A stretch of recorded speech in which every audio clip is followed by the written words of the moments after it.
Halo, kembali lagi di Ruang Ngobrol. Kali ini kita akan membahas animenya ya. Anime Anime Alia sometimes hides her feelings in Russian. atau singkatnya Roshidere. Oh singkatannya tuh? Ya biasanya orang-orang nyebutin ini Roshidere gitu. Diri. Roshidere. Oke, aneh. Oke, oh paham sih Rusia diri ya. Oke, masuk akal. Nah ini novelnya udah diterbitin sama Phoenix Gramedia. Kalian bisa beli. Staff 2 vol. Udah novel. Nanti aku taruh linknya di deskripsi kayak biasa ya. Nah, sebenarnya aku tidak tertarik bahas ini. Kenapa? Ini tuh ya apa ya, aku nganggapnya dia tuh romcom biasa, Romcom biasa. Anime biasa. Anime biasa. Ya aku kan udah nggak begitu suka ya sama yang kayak gitu ya. Udah lewat nih. Kayak Studio Harem tuh juga aku nggak gitu oke buatku, tapi buat kayak kamu terus teman-teman yang mungkin lebih muda itu mungkin oke. Mungkin aku di usia 20-an awal atau 19-an belasan tuh aku suka juga nonton yang kayak gitu. Cuman sekarang udah Ya masanya toh Mas. udah bukan masanya. Udah bukan masanya Cuman lagi. aku tuh tertarik sama Alia tuh gara-gara ending aku lupa episode 7 kan episode 8 yang aku tuh kan suka banget Tokyo Love Story ya. Walah cover lagunya. Nah, aku tuh suka banget Tokyo Love Story. Aku udah nonton berkali-kali tuh Tokyo Love Story. Nah pas aku lihat di timeline pada bahas ini endingnya yang bikin Tokyo Love Story gitu. Masih, ya udah kita coba nonton dari episode 1. Oke. Oke. Nah aku merasa ini oke. Merasa ini aku masih bisa nih nonton. Bisa aku nonton. terakhir nonton episode 7. Episode 7. Oh ya. Sekarang per lumayan. konten ini dibuat udah episode 8. Saya 8. Per konten ini dibuat ya. Ternyata aku bisa menikmati. Nah, dari sisimu gimana? Dari sisi saya ada dua sih yang pengen saya bahas. Sebentar. Ini tuh kan sebenarnya premisnya simpel. Romcom, ada cewek Rusia, dia tuh sundere. Kalau dia lagi sendiri, dia ngomong bahasa Rusia. Itu aja. Ya udah. Ini apaan? Tapi pas nonton ternyata aku dapat sesuatu yang lain sih. Selain masalah sunderenya yang pakai bahasa Rusia. Itu juga lucu, itu nanti lucu. Pakai kamu dulu nih, gimana? Ada dua sih.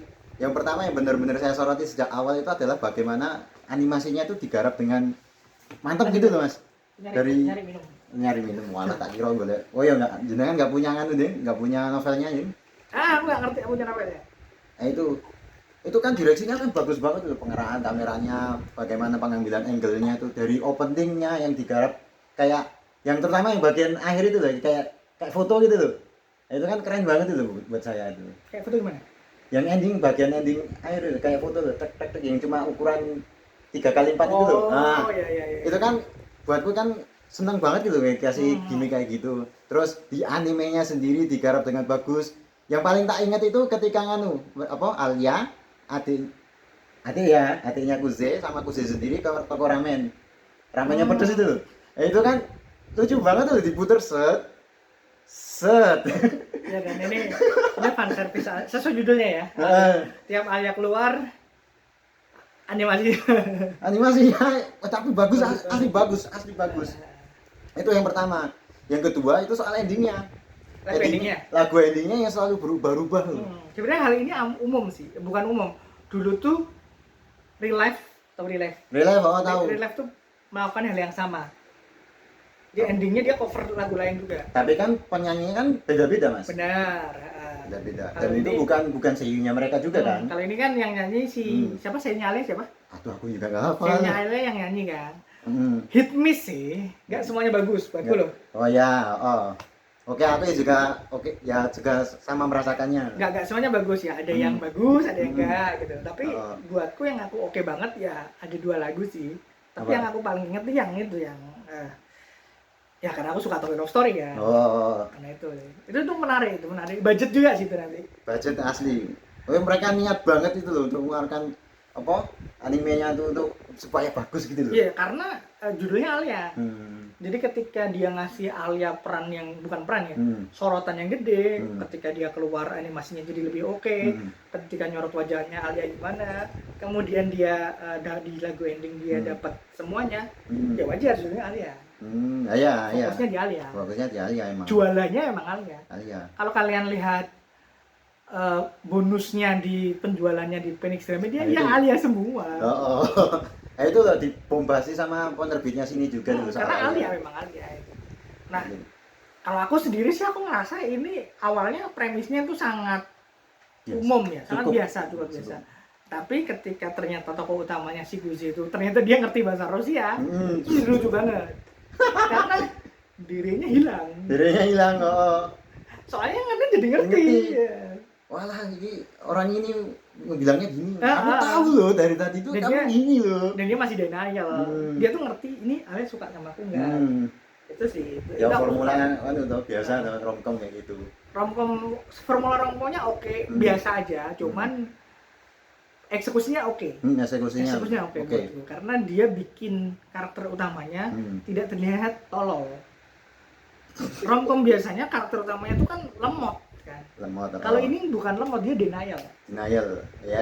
Karena dia ternyata punya masalah-masalah yang nanti akan dibahas. Kelihatan sih dari openingnya tuh kelihatan. Si tokoh utama itu menyembunyikan sesuatu yang lebih besar. Itu yang membuat kepribadiannya seperti itu. Nah, itu aku sukanya di situ. Sebagai romcom dia punya layer. Jadi nggak cuma romcom biasa. Sebenarnya kan mirip kayak apa sih? Hyokan kan? Hyokan nggak punya kayak gitu. Standar sih. Standar.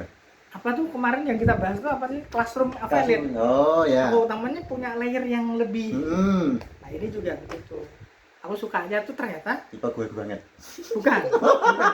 Ternyata karakter utamanya nggak cuman template karakter utama romcom. Dia menyembunyikan sesuatu yang lebih. Hubungannya dengan adiknya juga kompleks. Hubungannya dengan Alia kompleks. Hubungannya dengan kakaknya Alia yang ternyata dia adalah orang yang dari masa lalunya. Kita semua pasti udah berasumsi kalau ternyata teman masa kecilnya Alia. Iya, jelas. Ternyata bukan. Itu nanti kompleks juga. Karakternya itu semuanya kompleks kecuali Alia. Alia itu yang paling nggak kompleks. Paling biasa. Tapi orang lihat dari sudut pandang orang lain Alia itu seperti apa. Alia itu kan cuma cewek yang ngeyelan, dia punya pendirian. Dia tuh sendiri itu aja. Dia tuh nggak mau mengakui perasaannya, dia nyembunyiin pakai bahasa Rusia. Yang mana itu udah langsung ketahuan. Sama yang tahu bahasanya. Itu karena Alianya dalam tanda kutip biasa, yang dilihat dari sudut pandang orang yang nggak biasa semua. Ini yang bikin aku, oke nih. Pandanganku nggak sampai segitu. Ya kita kan beda. Karena kan aku ngelihatnya nggak cuma sekedar romcom. Kalau sekedar romcom, ya aku nggak akan tertarik gitu loh. Buat apa aku nonton ini? Seperti sudah hari ini. Dia sih kalau maaf ya. Nanti kita bahas sudah ada ya. Nanas beli komiknya, dia punya kawannya. Nanti kita akan bahas kenapa Nanas suka, kenapa buatku sudah hari itu sebenarnya bagus. Tapi ya besok aja kita bahas. Apa lagi Alia? Cuma satu aja. Ini di luar pembahasan Alia sih. Tapi aku berterima kasih sama animenya telah membawa lagu Otona no Kaidan no Boru. Apa itu? Lagu salah satu ending nomor 4 kalau nggak salah itu. Itu tuh aku lagu itu gara-gara tahunya tuh dari Hanako. Aduh, aku lupa lagi namanya. Hanako? Enggak, tokoh utamanya namanya Hanako. Pokoknya itu Asobi Sobase. Asobi Sobase. Dia nggak jauh-jauh banget ya, namanya kan nggak lama-lama banget tuh. Lama itu Mas, dari 2016. Ya lebih lama Tokyo Love Story. Ya sih. Yang ngambilnya ternyata enggak maksudnya kalau lagunya sendiri itu tuh udah lama Mas. Lagu cover lawas itu loh kayak. Ya. Enggak, cuma kan pertama kali lagu itu dibawakan itu aku baru tahunya dari anime itu gitu loh. Jadi emang animenya sengaja ngebait orang tua sih. Tapi ada Haruhi. Ada Haruhi. Maksudku ya Haruhi itu lama kan. Iya. Haruhi itu lama. 2011 ya. Dia ngebait orang-orang kayak aku yang pengen nontonnya anime jadul atau drama jadul buat nonton ini gara-gara endingnya. Oke, apa lagi? Udah itu. Oke, kayaknya itu aja sih bahasan kita soal Alia. Kalian bisa nontonnya di Netflix ada, di PlayStation ada, di Aniwan YouTube ada. Tinggal pilih mau nonton yang mana. Kalau mau beli komiknya ada di Phoenix Gramedia. Oke, thank you. Sampai ketemu di bahasan anime kita selanjutnya.